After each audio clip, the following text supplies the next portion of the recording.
बहुत स्वागत है आपका भारत समाचार पर। मैं हूं आपके साथ मयूरी श्रीवास्तव। रुक करेंगे खबरों की ओर। सबसे पहले बात करेंगे हमीरपुर की। हमीरपुर से एक और चौंकाने वाला वीडियो सामने आया है, जिसने जिले के राजस्व विभाग की साख पर सवाल खड़े कर दिए हैं।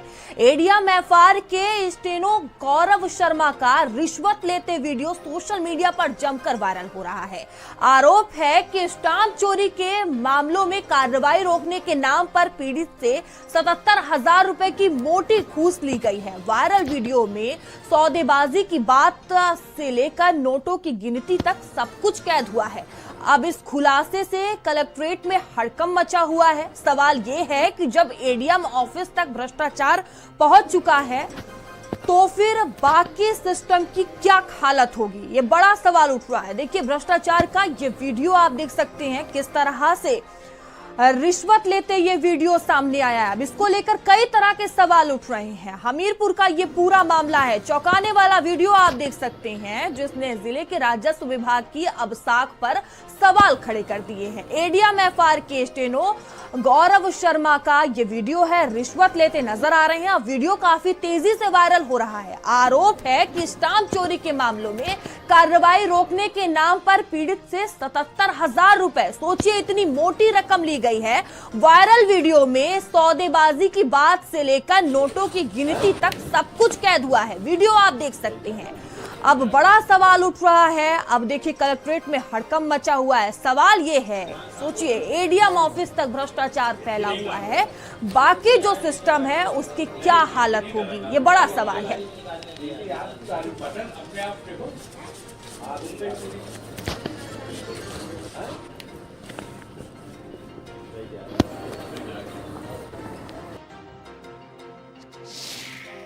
ये है कि मेरी माँ ने एक सरीला नगर में प्लाट लिया था, तो उसमें स्टाम्प बेसी का मामला आया था। पहले यहाँ से ही जो रजिस्ट्री कराई थी, सारे स्टाम्प लगाए गए थे, मगर यहाँ घूस नहीं दी गई सरीला में।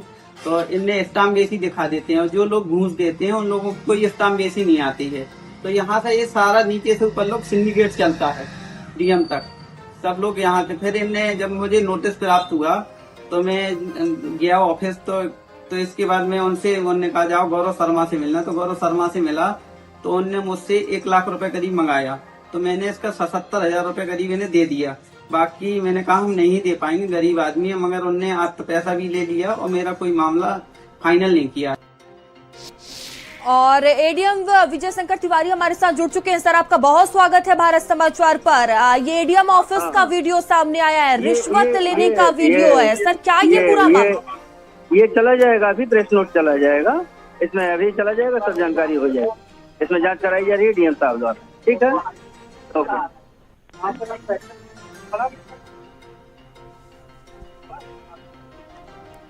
हेलो, एडीएम हमारे साथ जुड़े हुए हैं विजय शंकर जी। विजय शंकर जी, देखिए ये रिश्वत का वीडियो सामने आया है, और ये वीडियो वो है जो पूरे सिस्टम पर सवाल खड़े कर रहा है। प्रेस नोट इसमें जारी हो रहा है, थोड़ी देर में पता चल जाएगा। इसमें जांच डीएम महोदय द्वारा कराई जाएगी। ओके, किस थाने का है? क्लियर हुआ जी?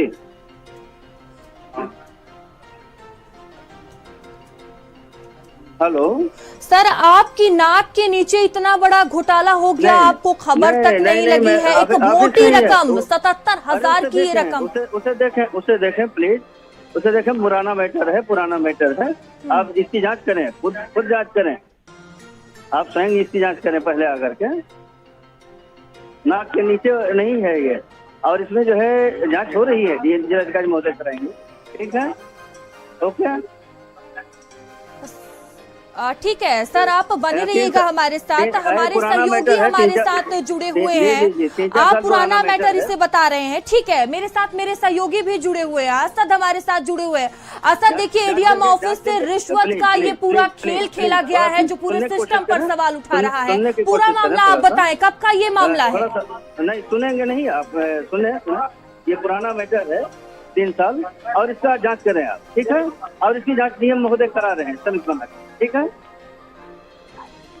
क्लियर हुआ? ठीक है सर, मान लेते हैं ये पुराना मामला है, इस पर क्या कार्रवाई की गई है अब तक? क्या एक्शन लिया गया मामले में? पता चल जाएगा। ठीक है, ओके। सर, क्या एक्शन लिया गया मामले में? तो देखिए, एडीएम से बातचीत हो रही थी, इस पूरे मामले को उन्होंने पुराना बताया है और अपनी सफाई में उन्होंने इस मामले को पुराना बताया है। हमारे सहयोगी असद हमारे साथ जुड़े हुए हैं। असद, देखिए, एडीएम ऑफिस में रिश्वत का ये पूरा खेल है, सिस्टम पर बड़े सवाल उठ रहे हैं और जिस तरह से एडीएम को भी आप सुन रहे होंगे, पल्ला झाड़ते हुए नजर आए हैं। कब का ये मामला है, आपके पास क्या सटीक जानकारी है इस मामले को लेकर? मयूरी, आपको बता दूं, ये तहसील सरीला है। वहाँ पर जो पीड़ित है, जो उसने वहाँ पर प्लाट खरीदा था, उसी के दौरान रजिस्ट्रार ऑफिस द्वारा वहाँ पर जांच की गई तो स्टाम्प चोरी का मामला निकल कर आया। वही स्टाम्प चोरी का मामला जब ये एडीएम एफआर ऑफिस में आया तो ये गौरव शर्मा से मिलने को कहा गया। जो गौरव शर्मा जो कि हैं एडीएम एफआर के स्टेनो हैं। अब ये समझिए एडीएम का ऑफिस और स्टेनो का ऑफिस जस्ट अगल बगल होता है और लेन देन भी केवल एडीएम के स्टेनो अपने जहाँ पे कार्यालय है वहीं पे कर रहे हैं। अपनी वही स्टेनो की सीट में बैठकर पैसा भी गिन रहे हैं, उन्हीं के कमरे में ही पूरा पैसा गिना भी जा रहा है। पर एडीएम जिस तरह से पल्ला झाड़ते साफ नजर आ रहे हैं, तो साफ कहीं ना कहीं लग रहा है कि स्टेनो, एडीएम और जो भी आसपास के मतलब जो चीज कर्मचारी सब मिले हुए हैं। फिलहाल जो वीडियो है, वीडियो लगभग 5 से 6 महीने पुराना पाया जा रहा है। मयूरी, ठीक है असद, बहुत धन्यवाद आपका जानकारियों के लिए। तो देखिए, ये मामला 5 से 6 महीने पुराना बताया जा रहा है। एडीएम से भी हमारी बातचीत हुई जो कि पल्ला झाड़ते नजर आए और एडीएम ऑफिस में रिश्वत का ये पूरा खेल खेला गया। वीडियो आप देख सकते हैं, 77,000 की एक मोटी रकम ली गई है और देखिए नगद गिनते हुए नजर आ रहे हैं। तस्वीरें आप देख सकते हैं किस तरह से एडीएम ऑफिस में ईमान बेचा गया है। स्टाम्प चोरी का ये पूरा मामला है, कार्रवाई के नाम पर रिश्वत ली गई है। और देखिए, 5 से 6 महीने पहले का ये मामला बताया जा रहा है। वीडियो अभी सामने आया है लेकिन मामले में कोई भी एक्शन अभी तक नहीं लिया गया है और जिस तरह से ये मामला सामने आया है वो पूरे सिस्टम पर बड़ा सवाल उठा रहा है। इसी बीच देहरादून से बड़ी खबर सामने आ रही है। उत्तराखंड में पंचायत चुनाव की तारीखों का ऐलान कर दिया गया है। 10 जुलाई को उत्तराखंड में मतदान होंगे। राज्य निर्वाचन आयोग ने तारीखों का ऐलान किया है। उत्तराखंड में 2 चरणों में पंचायत चुनाव होगा। 25 जून से नामांकन और 10 जुलाई को मतदान होगा। 10 जुलाई को पहले चरण के चुनाव की वोटिंग होगी। 15 जुलाई को दूसरे चरण के चुनाव की वोटिंग होगी।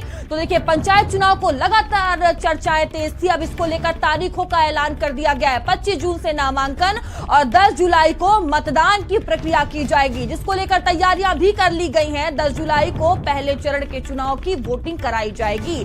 15 जुलाई को दूसरे चरण के चुनाव की वोटिंग होगी।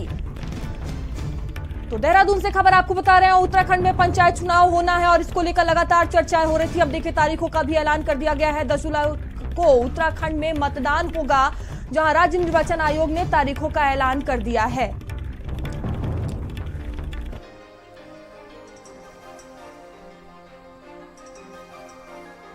वहीं लखीमपुर के औरंगाबाद रोड पर बने एक जर्जर और गैर पंजीकृत आयुष्मान हॉस्पिटल के अंदर जिस कमरे में ऑपरेशन हो रहा है वो किसी भी मानक ओटी से कोसों दूर है। ऑपरेशन थिएटर की ये तस्वीरें देखिए आप, जहां नियमों की धज्जियां जमकर उड़ाई जा रही है।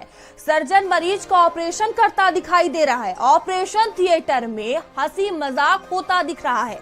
आपको बता दें कि ना तो ये अस्पताल स्वास्थ्य विभाग से पंजीकृत है और ना ही यहाँ काम करने वाला डॉक्टर कोई सर्जन है। सोचिए कितनी बड़ी लापरवाही है। वायरल वीडियो में दिख रहा है व्यक्ति केवल स्नातक डिग्रीधारी बताया जा रहा है। लखीमपुर की ये तस्वीरें सिस्टम की सर्जरी की मांग कर रही है। सवाल ये नहीं है ये अस्पताल कैसे चल रहा है, सवाल ये है कि किसके दम पर आम जनता की जान से खिलवाड़ किया जा रहा है। तो देखिए, वीडियो भी सामने आए हैं।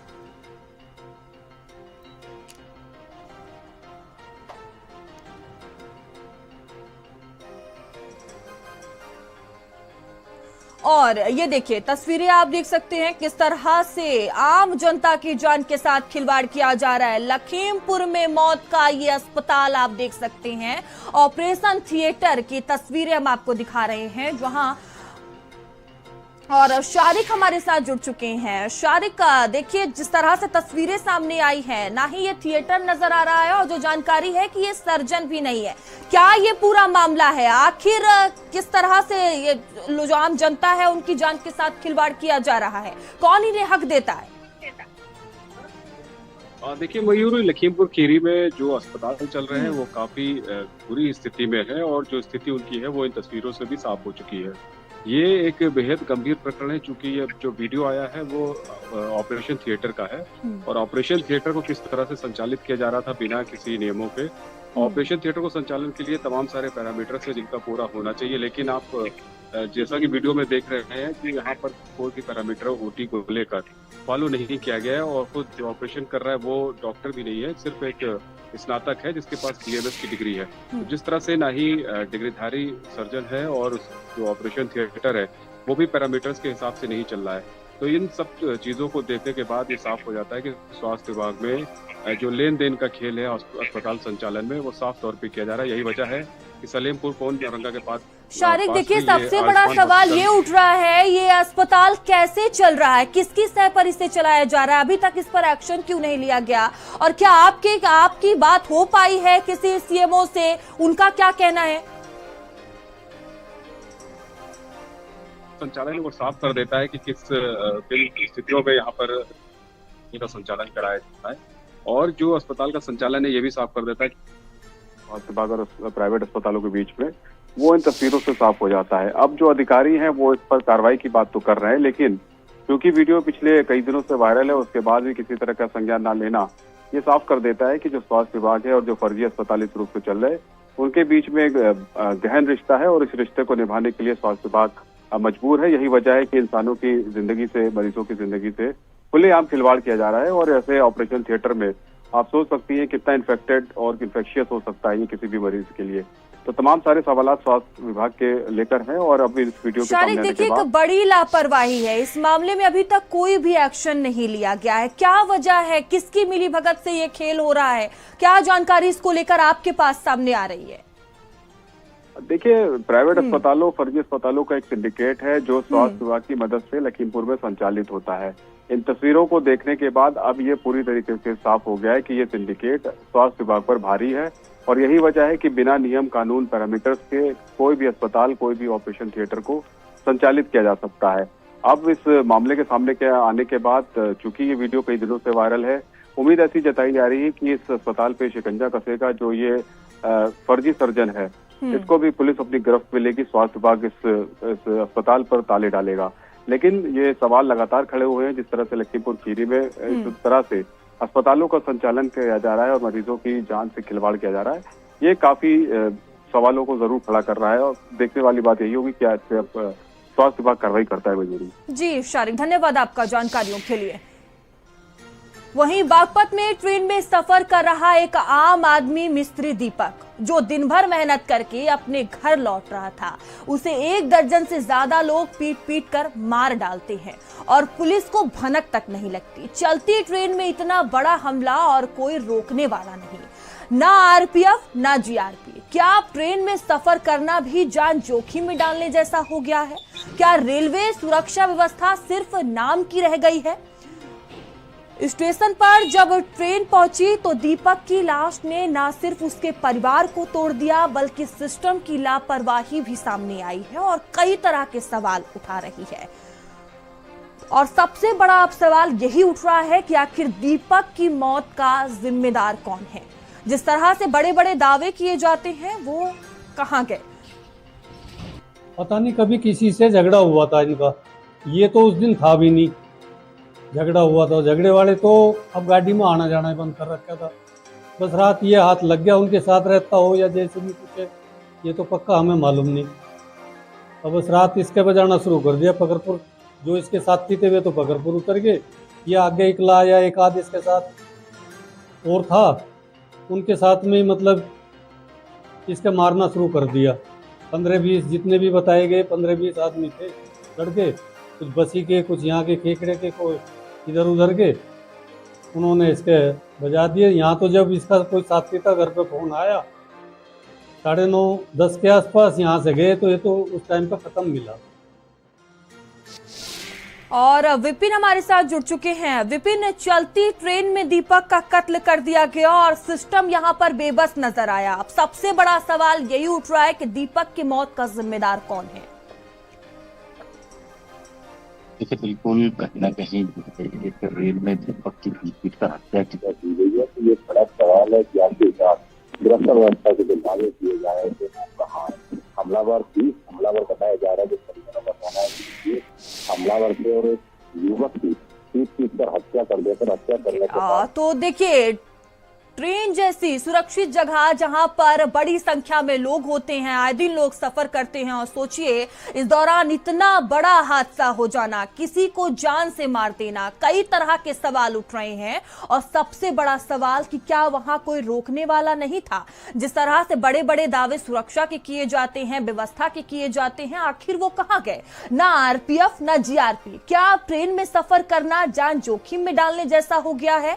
ये बड़ा सवाल उठ रहा है। दीपक, जो कि देखिए मजदूरी करता था, उसका कत्ल कर दिया जाता है और सिस्टम पूरी तरह से यहां पर बेबस नजर आया है। सिस्टम पर अब कई तरह के सवाल उठ रहे हैं।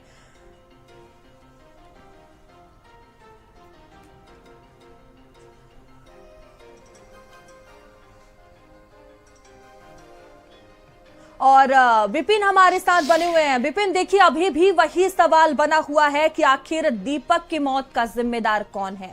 सिस्टम जिसको लेकर बड़े बड़े दावे किए जाते हैं, वो इतना बेबस क्यों है? देखिए, बिल्कुल कहीं ना कहीं जो सुरक्षा व्यवस्था के दावे किए जाते हैं वो बेबस नजर आया, क्योंकि ट्रेन जैसी एक भीड़ भाड़ इलाके में एक जो ट्रेन है उसके अंदर तकरीबन, ज्यादा भी नहीं बात की जाए, डिब्बे की बात की जाए तो उस डिब्बे में तकरीबन 300 लोग जो सवार कर रहे थे, उनके बीच 20 हमलावर आते हैं और दीपक की पीट कर हत्या कर मौके से फरार हो जाते हैं। और पुलिस कहती है कि जांच की जा रही है। आखिरकार जो रेलवे पुलिस है वो कहाँ थी? जो रेलवे की जो सुरक्षा व्यवस्था की बात की जाती है वो कहाँ थी? अब हम यही थाने पर मौजूद हैं, जो बड़ौद का चारपी थाना है, यही उनके परिजन हैं जो भी मुकदमा दर्ज कराने के लिए आए हैं। उनसे बात कर लेते हैं कि आखिरकार क्या कारण रहा, किनसे उनकी रंजिश थी या कुछ बात चल रही थी, क्या कोई बातचीत थी, किस बात को लेकर विवाद हुआ? गाड़ी चली है, इसके ऊपर बात तो वो आई भी आने लगे, उनकी मुबात आ गई, उन्होंने मार के चाकू, इन्होंने उसके सर का कोई धारदार हथियार मारा है, जो भी मारा है वो मार के और वो खेकड़ा इस तरह का फेंक के चले। ये लड़की बच्ची गांव के बताए जा रहे हैं, जिनमें से 5 के नाम दर्ज एफआईआर दर्ज हो चुकी है, जीआरपी थाना बड़ौद में की है। और जब हमें पता चला वहां पर हम गए, वो उठाया, हम CSC लेके गए, CSC पर डॉक्टर ने जीआरपी थाना गया, उन्होंने वो पोस्टमार्टम के लिए वापस हम जीआरपी थाने आए हैं, यहाँ पर एफआईआर दर्ज। अच्छा, आप कह रहे थे पुलिस पहले से हाथ पर दिखाना चाह रहे थे कि चोट लगने से मौत होगी, बाद में आपके दबाव से मतलब नहीं, उन्होंने पहले ये लिख दिया था कि धक्का मुक्की हुई है और धक्का मुक्की पर उसका सर लग गया। ठीक है विपिन, बहुत धन्यवाद आपका जानकारियों के लिए। वहीं बदायूं में एक चौंकाने वाला मामला सामने आया है, जहां आरक्षण का फायदा उठाने के लिए एक युवती ने जातियों के साथ ऐसा खेल खेला जिसे सुनकर आप भी हैरान रह जाएंगे। सरकारी नौकरी के लिए एक लड़की ने वो कर दिखाया जो बड़े बड़े कैंडिडेट सोच भी नहीं सकते। कभी दलित, कभी जनजाति, और जब मन हुआ तो पिछड़ी जाति की बन गई। सरकारी सिस्टम को ऐसा कंफ्यूज किया कि खुद तहसील भी समझ ना पाई कि आज ये कौन सी जाति है। अब सवाल ये नहीं है कि उसने 3 जातियों के सर्टिफिकेट बनवा लिए, सवाल ये है कि तहसील वालों ने आंखें बंद कर कैसे बना भी दिए। बड़ा सवाल उठ रहा है। अब जब लड़की का पुराना आशिक नींद से जागा तो पुलिस भी हरकत में आई है। प्रेमी प्रमोद कुमार ने पुलिस को सभी सबूत दिए और बोला ये लड़की फ्रॉड है। तो देखिए, एक बड़ा कारनामा एक लड़की का यहां पर देखने को मिला, जिसने जातियों के 3 सर्टिफिकेट बनवा लिए आरक्षण का लाभ लेने के लिए। बड़ा मामला ये सामने आया है। और विपिन हमारे साथ जुड़ चुके हैं। विपिन, देखिए, एक लड़की और 3 जाति पत्र उसकी तरफ से बनवाए गए हैं। सवाल ये उठ रहा है, क्या प्रशासन सो रहा था? बिल्कुल, मैं आपको बता दूं, ये पूरा मामला दातागंज तहसील क्षेत्र का सामने निकल के आया है। उसे थाना क्षेत्र के गांव नरपत नगला का ये मामला सामने निकल के आ रहा है कि यहाँ पे एक युवती है, बड़ा सातिर ये युवती बताई जा रही है कि इसने 3 कास्ट के सर्टिफिकेट बना लिए। पहले यादव बनती है, फिर जाटव का प्रमाण पत्र बनवाती है, फिर कटक्का एससी का जाट बनवाती है। तो सबसे बड़ा सवाल इस बात का उठता है कि इस पर लेखपाल की रिपोर्ट लगती है, कानून गो की रिपोर्ट लगती है, फिर इसको तहसीलदार वेरीफाई करते हैं, तब जाके उनके पोर्टल से होता है, एसडीएम भी इसको करते हैं। तो इन सब लोगों ने आंखें बंद करके इस पर रिपोर्ट लगा दी।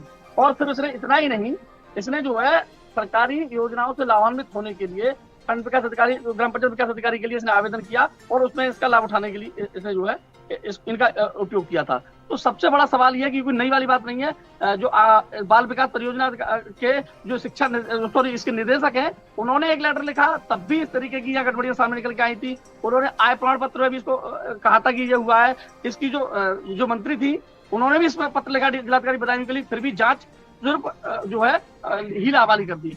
तो लेकिन जो इनके अधीनस्थ जिलाधिकारी बदायूं के, वो तहसीलदार हो या एसडीएम हो, वो गलत गुमराह करके जिलाधिकारी बदायूं को रिपोर्ट देते हैं और जिलाधिकारी वो ही मान लेती है जो इनके अधीनस्थ इनको रिपोर्ट सौंप देते हैं। उस पर शायद ठीक तरीके से अगर ये जांच की जाए या सवाल जवाब पूछे जाए, इनसे कहा जाए कि ये जो सर्टिफिकेट जारी किए जा रहे हैं उसमें कैसे रिपोर्ट लगा रहे हो, आप जांच कर रहे हो नहीं कर रहे हो। और जांच में गांव जाके रिपोर्ट लगाई जाती है, लोगों से पूछा जाता है किस कास्ट के हैं, उनके तमाम चीजें होती है, दस्तावेज उनको देखा जाता है और आपका आधार कार्ड होता है उसको भी देखा जाता है। तो एक व्यक्ति 3-3 जगह जाके जाति प्रमाण पत्र बनवा लेता है और किसी को हवा नहीं लगती। उसका जो प्रेमी है, उस प्रेमी ने इसको पूरा खुलासा जब किया कि उसके खिलाफ जब इस युवती ने बताया जाता है कि मुकदमा लिखा दिए गए थे, तो जब ये मुकदमा लिखवा दिया गया तो वो परेशान हो गया, पुलिस के पास गया, पुलिस ने उसकी सुनवाई नहीं की, उल्टा उस पर कार्रवाई की गई थी। हालांकि उसको जो जुडिशरी थी, जुडिशरी उसको खारिज कर दिया था। उसके बाद में कोर्ट की शरण ली, कोर्ट में जाकर इसके खिलाफ मुकदमा पंजीकृत कराया गया है और गंभीर धाराओं में उसे थाना क्षेत्र में इसके खिलाफ और दातागंज में उसके खिलाफ मुकदमा पंजीकृत किए गए।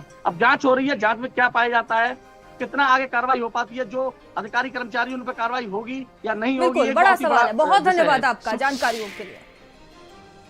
और खबर सीतापुर से है, जहां आजम खान से मिलने उनके बेटे पहुंचे। अब्दुल्ला आजम जिला कारागार पहुंचने पर मिलने की प्रक्रिया की है, पर्ची कटवाकर अन्य लोगों के साथ लाइन में शामिल हुए हैं। अब्दुल्ला आजम के साथ 2 अन्य करीबी भी मौजूद हैं। देखिए तस्वीरें भी सामने आई हैं, जिला कारागार की तस्वीरें हम आपको दिखा रहे हैं। सीतापुर से खबर है, आजम खान से मिलने बेटे पहुंचे हैं अब्दुल्ला आजम जिला कारागार और पहुंचने पर मिलने की जो प्रक्रिया है वो पूरी की है, पर्ची कटवाकर अन्य लोगों के साथ लाइन में शामिल हुए हैं। अब्दुल्ला आजम के साथ 2 अन्य करीबी भी नजर आ रहे हैं।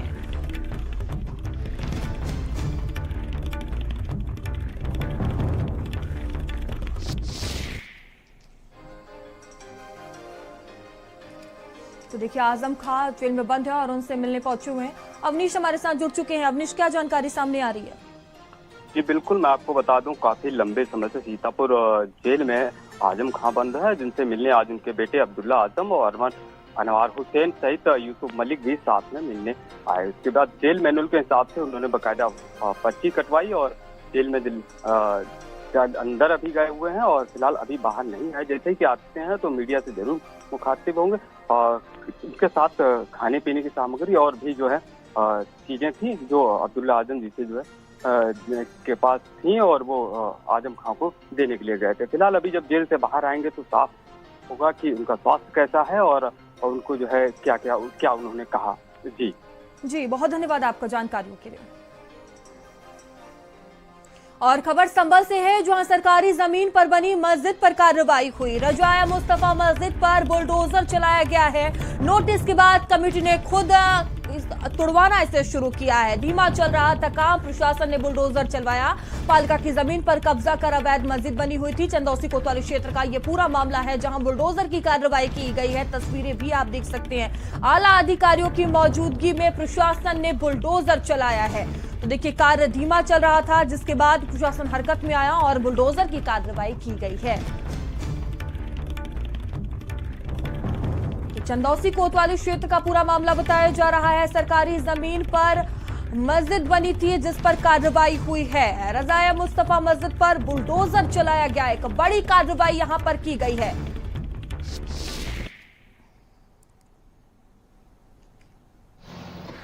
तो देखिए मस्जिद पर प्रशासन का बुलडोजर चला है। ये तस्वीरें आप देख सकते हैं। सरकारी जमीन पर कब्जा था जिसे खत्म कर दिया गया है। प्रशासन की मौजूदगी में ये बुलडोजर चलाया गया है। तो कमेटी की मंजूरी के बाद बड़ा एक्शन लिया गया है। तस्वीरें आप देख सकते हैं। लगातार कार्रवाई की जा रही है अवैध मस्जिदों के खिलाफ और एक बार फिर से बड़ा एक्शन देखने को मिला है। मस्जिद पर बुलडोजर की कार्रवाई हुई है।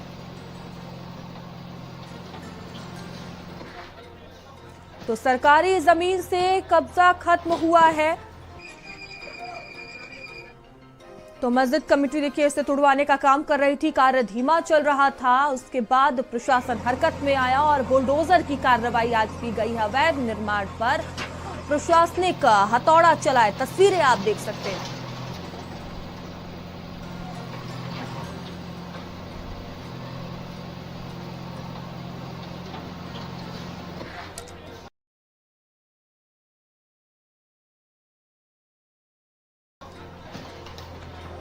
तो अवैध कब्जों पर लगातार एक्शन हो रहा है और देखिए मस्जिद पर एक बार फिर से बड़ी कार्रवाई की गई है। सरकारी जमीन पर कब्जा था जिसे खत्म कर दिया गया है। प्रशासनिक कार्रवाई की गई है, बुलडोजर की कार्रवाई हुई है, आला अधिकारियों की मौजूदगी में बड़ा एक्शन लिया गया है।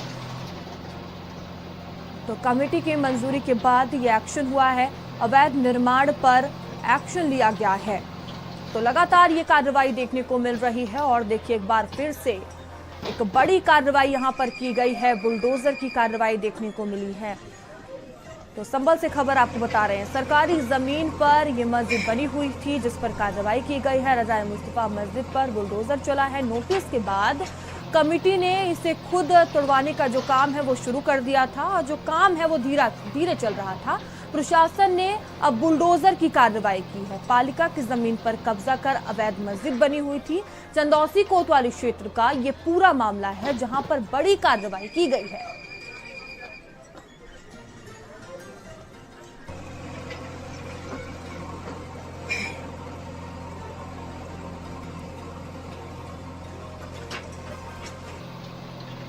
तो कमेटी की तरफ से देखिए इसे तोड़वाने का काम किया जा रहा था और सुनील राघव हमारे साथ जुड़ चुके हैं। सुनील, एक बार फिर से प्रशासनिक कार्रवाई देखने को मिली है, बुलडोजर एक्शन हुआ है, क्या जानकारी? जी मैं बता दूं, चंदौसी कोतवाली क्षेत्र का ये मामला है। 6 बीघा जो जमीन है सरकारी, उस पर अवैध कब्जा कर 34 मकान बनाए गए थे और एक जो मुस्तफा रजाए नाम की मस्जिद थी वो उसका निर्माण किया गया था। 15 दिन पूर्व तहसीलदार ने इनको नोटिस जारी किया था कि इसको तत्काल जमीन को खाली कर दिया जाए। तो इन्होंने जमीन खाली न करते हुए 2-3 दिन पूर्व में जो ध्वस्तीकरण की कार्रवाई थी वो स्वयं तोड़ने की जारी की गई थी। तो वो इनका जो तोड़ने का अभियान था वो बहुत धीमी गति से चल रहा था और आज 15 दिन पूर्व मतलब गुजर जाने के बाद नोटिस की सीमा समाप्त हो गई। तो उसके बाद एसडीएम और जो सीओ थे वो फोर्स लेकर पहुंचे और बुलडोजर की कार्रवाई से उसको अतिशीघ्र ध्वस्त कराने की कार्रवाई को शुरू करा दिया। और वहां पर ये देखते हुए वहां पर हड़कंप मच गया, लेकिन सुरक्षा की दृष्टि से वहां आरएएफ और स्थानीय जो पुलिस है वो भारी मात्रा में तैनात है और शीघ्र ही उसको खाली कराने का प्रयास किया जा रहा है। ये चंदौसी कोतवाली के बारिश नगर जो मोहल्ला है उसको बताया जाता है। जी धन्यवाद आपका जानकारियों के लिए। और खबर बिजनौर से है, जहां स्वाहेड़ी गांव पहुंचे हैं केंद्रीय राज्य मंत्री जयंत चौधरी। जयंत ने केंद्रीय विद्यालय का शिलान्यास किया है। यहां के लिए केंद्रीय विद्यालय बड़ा मुद्दा रहा, ये जयंत चौधरी ने कहा है। बिजनौर लोकसभा के स्वाहेड़ी में सेंट्रल स्कूल बनेगा, बिजनौर के छात्रों को दिल्ली जैसी शिक्षा मिलेगी, जयंत चौधरी का ये बयान सामने आया है। तो केंद्रीय विद्यालय का शिलान्यास किया गया, तस्वीरें भी सामने आई हैं। बिजनौर से ये खबर आपको बता रहे हैं, छात्रों को दिल्ली जैसी शिक्षा मिलेगी, ये जयंत चौधरी ने कहा है। तो देखिए बिजनौर में एक बड़ी सौगात दी गई है, केंद्रीय विद्यालय का शिलान्यास किया गया है। जयंत चौधरी ने खुद अपने हाथों से इसका शिलान्यास किया। जब यहाँ केंद्रीय विद्यालय स्थापित होगा तो और भी तरह के विकास, चौमुखी विकास होगा इस इलाके का। आप जानते हैं कि बिजनौर की कनेक्टिविटी के लिए भी विस्तार हो रहा है, प्रोजेक्ट चल रहे हैं, यहाँ एक्सप्रेसवे हाईवे का निर्माण हो रहा है। तो दिल्ली बिजनौर वालों के लिए दूर नहीं और दिल्ली जैसी शिक्षा अब यहाँ संस्थान में मिलेगी। बहुत बहुत बधाई देता हूँ और ये उपलब्धि है यहाँ स्थानीय प्रशासन को भी मैं कहना चाहता हूँ कि जिस तरीके से तीव्र गति से उन्होंने काम किया, हमारे जनप्रतिनिधि चंदन चौहान जी के भी इसमें लगन रही और प्रयास है कि उत्तर प्रदेश में जो अभी हाल में स्वीकृत है केंद्रीय विद्यालय, सबसे पहला उद्घाटन यहाँ बिजनौर।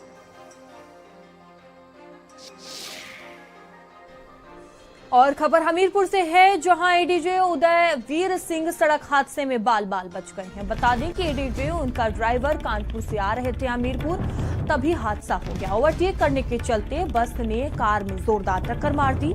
थाना सजेती के अनूपुर मोड़ के पास ये सड़क हादसा हुआ। घायल अवस्था में एडीजे और ड्राइवर इलाज के लिए भर्ती कराए गए हैं। तो बड़ा हादसा होने से टल गया और बाल बची है।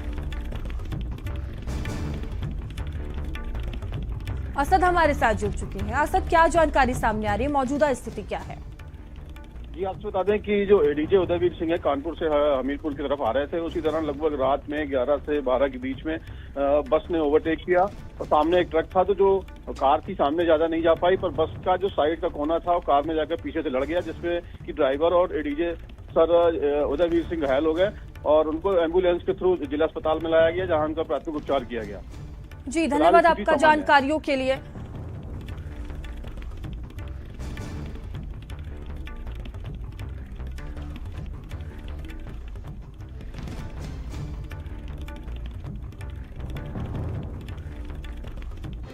अभी के लिए इस बुलेटिन में इतना ही। बने रहिए भारत समाचार के साथ। आप देख रहे हैं भारत का सर्वश्रेष्ठ न्यूज चैनल भारत समाचार।